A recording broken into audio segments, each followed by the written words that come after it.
ಎಲ್ಲ ವೀಕ್ಷಕರು ನಮಸ್ಕಾರ. ಇಲ್ಲಿವರೆಗೂ ಕೂಡ ನಾವು 2023ರ ಇಲ್ಲಿವರೆಗೂ NMMS ಪರೀಕ್ಷಾ ತಯಾರಿಗೆ ಸಂಬಂಧಪಟ್ಟಂತೆ 2023ರ ಜಿಮ್ಯಾಟ್ ಪತ್ರಿಕೆಯಲ್ಲಿರುವಂತಹ ಪ್ರಶ್ನೆಗಳನ್ನು ವಿವಿಧ ವೆರೈಟಿಗೆ ಅನುಗುಣವಾಗಿ ಅನೇಕ ಲಾಜಿಕ್ಕು ಮತ್ತು ಫಾರ್ಮುಲಾದಿಂದ ನಾವು ಪರಿಹಾರವನ್ನು ಕಂಡುಕೊಂಡು ಬರ್ತಾ ಇದ್ವಿ. ಸ್ನೇಹಿತರೆ, ಇಲ್ಲಿವರೆಗೂ ಕೂಡ ನಾವು 52 ಪ್ರಶ್ನೆಗಳಿಗೆ ಸಂಬಂಧಪಟ್ಟಂಥ ಪರಿಹಾರಗಳನ್ನು ಕಂಡುಕೊಂಡಿದ್ವಿ. ಇವತ್ತಿನ ದಿವಸ ನಾವು 53ನೇ ಪ್ರಶ್ನೆ ಏನೈತಿ ಅಂತ ಗಮನಿಸ್ಕೊಂಡು ಬರೋಣ ಬನ್ನಿ. 53ನೇ ಪ್ರಶ್ನೆ ಏನೈತಿ? Rohit completes a work in 6 days, Rahul completes the same work in 12 days. Number of days taken by them to complete the same work together is ಅಂತ. ಅಂದರೆ ಏನು? ರೋಹಿತ್ ಒಂದು ಕೆಲಸವನ್ನು 6 ದಿನಗಳಲ್ಲಿ ಮುಗಿಸುತ್ತಾನೆ, ರಾಹುಲ್ ಅದೇ ಕೆಲಸವನ್ನು 12 ದಿನಗಳಲ್ಲಿ ಮುಗಿಸುತ್ತಾನೆ. ಅದೇ ಕೆಲಸವನ್ನು ಇಬ್ಬರು ಒಟ್ಟಾಗಿ ಮುಗಿಸಲು ತೆಗೆದುಕೊಳ್ಳುವ ದಿನಗಳ ಸಂಖ್ಯೆ ಎಷ್ಟು ಅಂತ ಇಲ್ಲಿ ಪ್ರಶ್ನೆ ಕೇಳಿದ್ದಾರೆ. ಅಂದರೆ ಸ್ನೇಹಿತರೆ, ಇದು ಒಂದು ಮ್ಯಾಥಮೆಟಿಕಲ್ ಪ್ರಶ್ನೆ. ನಾವು ಇದನ್ನು ಹೇಗೆ ನೇರವಾಗಿ ವೇಗವಾಗಿ ಹೇಗೆ ಮಾಡಬೇಕು ಅನ್ನೋದನ್ನು ನಾವು ಇಲ್ಲಿ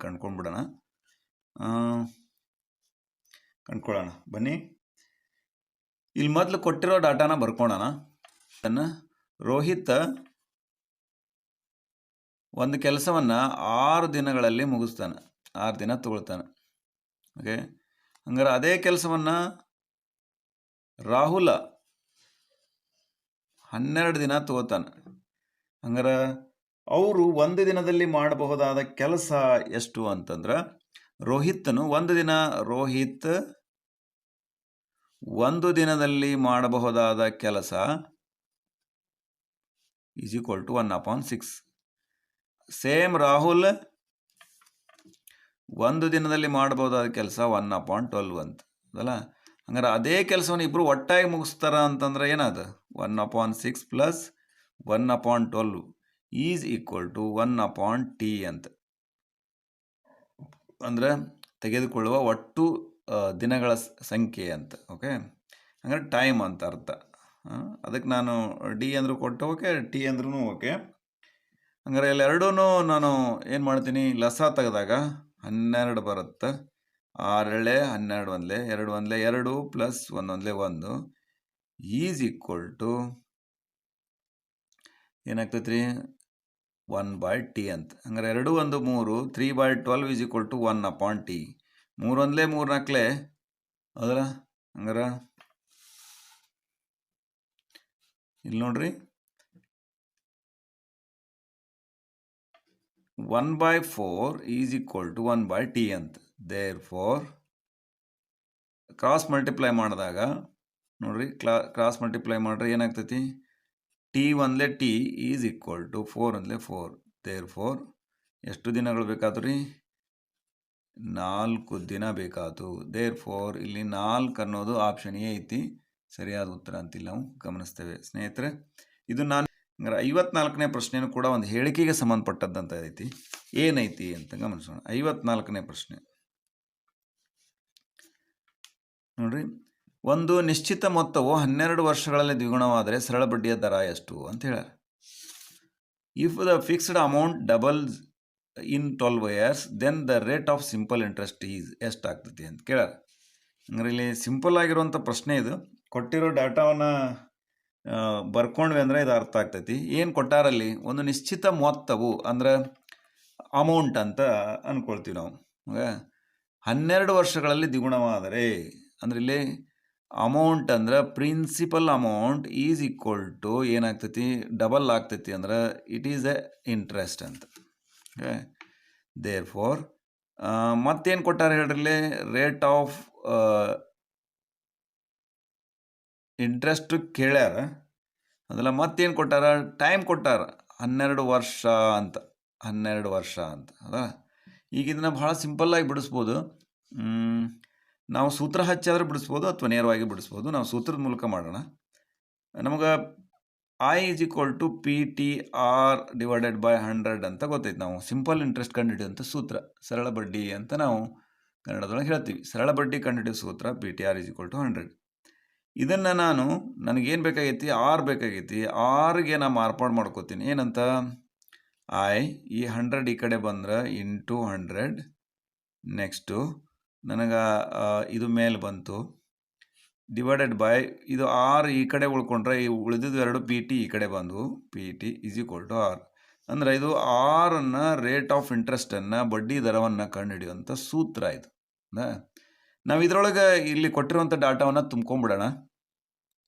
ಇಲ್ಲಿ ನಾನು ಮೊದಲೇಕ ಒಂದು ಸ್ಟೇಟ್ಮೆಂಟ್ ಇಲ್ಲಿ ನಾವು ಹಚ್ಕೊಂಡಿದ್ವಿ, ಏನು 12 ವರ್ಷಗಳ ದ್ವಿಗುಣವಾದರೆ ಅಂದ್ರೆ ಪ್ರಿನ್ಸಿಪಲ್ ಅಮೌಂಟ್ ಅಷ್ಟೇ ಇಂಟ್ರೆಸ್ಟ್ ಆಗ್ತೈತಿ ಅಂತ ಹೇಳ್ತಾರೆ.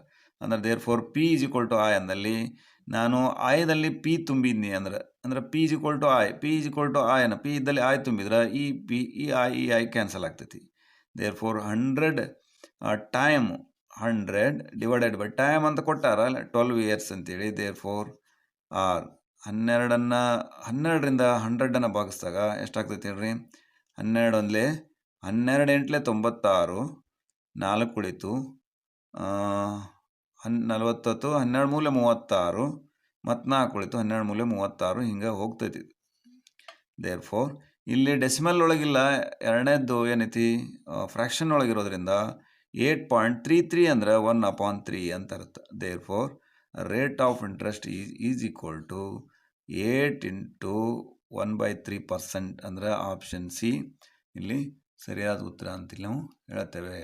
ಓಕೆ ಸ್ನೇಹಿತರೆ, 55ನೇ ಪ್ರಶ್ನೆ.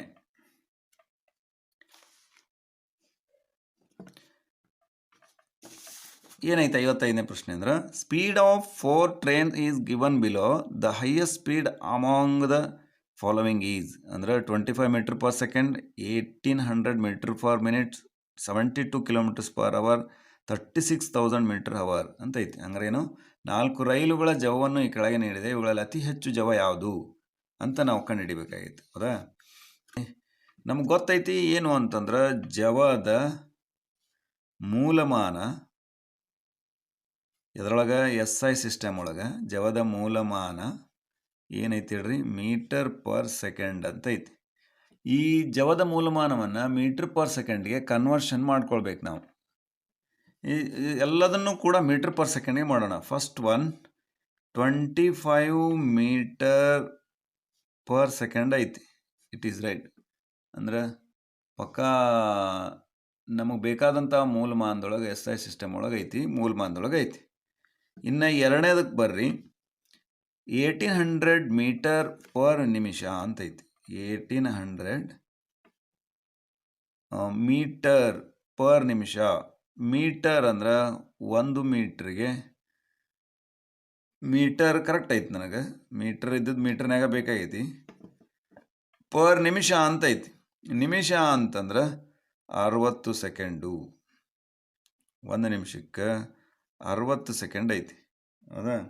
ಹಂಗಾರೆ ಇವೆರಡನ್ನೂ ನಾನು ಇದನ್ನು ಮಾಡ್ತೀನಿ ನೋಡ್ರಿ. 60 ಸೆಕೆಂಡು, ಈ 0 ಕ್ಯಾನ್ಸಲ್, 6 1 6 3 ಹಂಗಾರೆ ಏನು ಬಂತು ಹೇಳ್ರಿ? 30 ಮೀಟರ್ ಪರ್ ಸೆಕೆಂಡ್ ಬಂತು.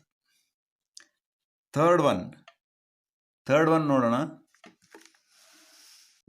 ಅಂದ್ರೆ ಸಿ, ಆಪ್ಷನ್ ಸಿ ನೋಡೋಣ. ಇಲ್ಲಿ ಬಿ ನಾನು 2 ಅಂತ ಬರ್ಕೊಂಡಿದ್ದೀನಿ. ಆಪ್ಷನ್ ಎ ಬಿ ಸಿ ಅಂತ ಬರ್ಕೊಂಡ್ಬಿಡೋಣ. ಇಲ್ಲಿರೋಂಥ 72 ಕಿಲೋಮೀಟರ್ ಅದಲ್ರಿ ಪರ್ ಗಂಟೆ ಅಂತ ಐತಿ. ಹಂಗಾರೆ ನಾವು ಮ್ಯಾಥಮೆಟಿಕಲ್ ಏನು ಮಾಡ್ತೀವಿ? ಒಂದು ಕಿಲೋಮೀಟ್ರಿಗೆ ನಾವು ಎದ್ರೊಳಗೆ ಮಾಡ್ಬೇಕಾಯ್ತು? ಮೀಟ್ರೊಳಗೆ ಮಾಡ್ತೀವಿ. 1000 ಮೀಟ್ರು ಅಂತ 72 × 1000 ಡಿವೈಡೆಡ್ ಬೈ ಗಂಟೆ ಅಂದ್ರೆ ಎಷ್ಟು ರೀ? 60 × 60. ನಾವು ಸೆಕೆಂಡಿಗೆ ಬರ್ಬೇಕಾಗಿತ್ತಲ್ಲ, ಮೀಟ್ರ್ ಪರ್ ಸೆಕೆಂಡ್ಗೆ. ದೇರ್ ಫೋರ್ 60 × 60 60 ಮಾಡ್ತೇವೆ. ಹಂಗಾರೆ ಈ 0 ಕ್ಯಾನ್ಸಲ್, ಈ 0 ಕ್ಯಾನ್ಸಲ್. 6 1 6 12, 6 1 6 2 ಅಲ್ಲ, 10 20 ಮೀಟರ್ ಪರ್ ಸೆಕೆಂಡ್ ಅಂತ ಆಯಿತು. Option C. ನೆಕ್ಸ್ಟ್ ಇನ್ನು option D 36,000 metre, 36,000 metre per ಗಂಟೆ ಅಂತಾರೆ. ಹಂಗಾರೆ ನನಗೆ ಮೀಟ್ರೊಳಗೆ ಒಂದು ಇದು ಆಲ್ರೆಡಿ ಐತಿ. ದೇರ್ ಫೋರ್ ನಾ 36,000 ಹಾಗೆ ಬರಿತೀನಿ. ಡಿವೈಡೆಡ್ ಬೈ ಗಂಟೆ ಅಂದ್ರೆ 60 × 60 ಅಂತಂತೆ ನಾನು. ಓಕೆ, ಹಂಗಾರೆ ನಮ್ಗೆ ಗೊತ್ತೈತಿ. 0 cancel. 6 1 6 60, 6 1 6 10. Therefore 10 metre per second ಆಯಿತು. ಹಂಗಾರೆ ಇವನ್ನೆಲ್ಲನೂ ನಾವು ನೋಡ್ಕೊಂಡು ಬರೋಣ. ಅಂಡರ್ಲೈನ್ ಮಾಡ್ತೀನಿ ನಾನು 30, 20, 10 ಮತ್ತು 25 ಅಂತ ಹೌದಲ್ಲ. Option A 25 metre per second ಬಂತು, option B 30 metre per second ಬಂತು, option C 20 metre per second ಬಂತು, option D 10 metre per second ಬಂತು. ಇಲ್ಲೇನು ಕೇಳ್ಯಾರ ಹೇಳ್ರಿ, 4 ರೈಲುಗಳ ಜವನ ಕೆಳಗೆ ನಡೆದಿದೆ, ಇವುಗಳಲ್ಲಿ ಅತಿ ಹೆಚ್ಚು ಜವ ಯಾವುದು? ನೋಡಿ, ನಾವೆಲ್ಲದೂ ಕೂಡ ಒಂದೇ ಮಾನದೊಳಗೆ ತೊಗೊಂಬಂದೀವಿ. ಇದರೊಳಗೆ ಅತಿ ಹೆಚ್ಚು ಅನ್ನೋದನ್ನು ನಾವು ಭಾಳ ಪಕ್ಕಾ ಐಡೆಂಟಿಫೈ ಮಾಡ್ಬೋದು. 30 ಮೀಟರ್ ಪರ್ ಸೆಕೆಂಡ್ ಅನ್ನೋದು ಇದರಲ್ಲಿರುವಂಥದ್ದು ಹೈಯೆಸ್ಟು. ಆಪ್ಷನ್ ಬಿ ಎಲ್ಲೈತೆ ನೋಡ್ರಿ, ಆಪ್ಷನ್ ಬಿ.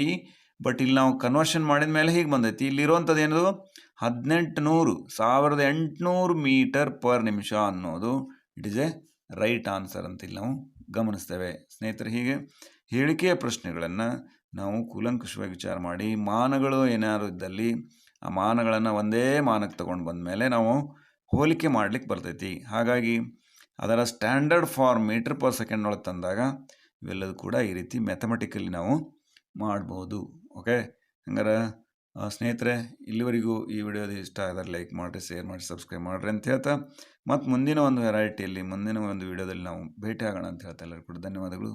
ನಮಸ್ಕಾರ.